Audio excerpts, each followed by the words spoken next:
Which is more acidic and why? What are the two compounds here? CH3COOH or FCH2COOH? CH3COOH dissociates to give CH3COO minus and H plus.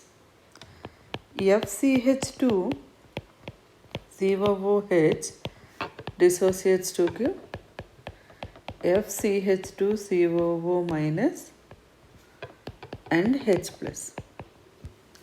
Now if you see,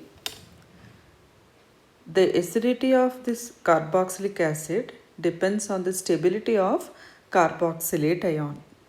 If the carboxylate ion is more stable, then the corresponding carboxylic acid will be more acidic.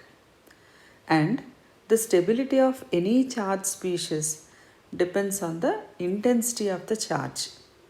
If the charge intensity is more, stability will be less. Now if I take CH3COO minus, alkyl group CH3 group is electron releasing. If it is electron releasing, the negative charge intensity increases. If charge intensity of the carboxylate ion increases, stability decreases. Whereas if you take FCH2COO minus ion, here fluorine is electron withdrawing group. It's an electronegative element. It withdraws electrons towards itself. So what happens to charge intensity on carboxylate ion of the second carboxylic acid? The charge intensity decreases. If charge intensity decreases, stability increases. So the second carboxylate ion, that is FCH2COO minus ion, is more stable than CH3COO minus. So second carboxylic acid is more acidic than first.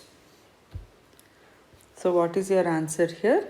FCH2COOH is more acidic than CH3COOH. What is the reason here? Again I am explaining. The acidity of any acid depends on the stability of the carboxylate ion. If the carboxylate ion is more stable, then the corresponding acid will be more acidic. Then again, for carboxylate ion, if the charge intensity is less, stability will be more. If the negative charge intensity is more, stability will be less. In FCH2COOH, fluorine is strong electron withdrawing group. So it withdraws electrons and stabilizes the carboxylate ion. If stability of carboxylate ion increases, acidity of carboxylic acid also increases.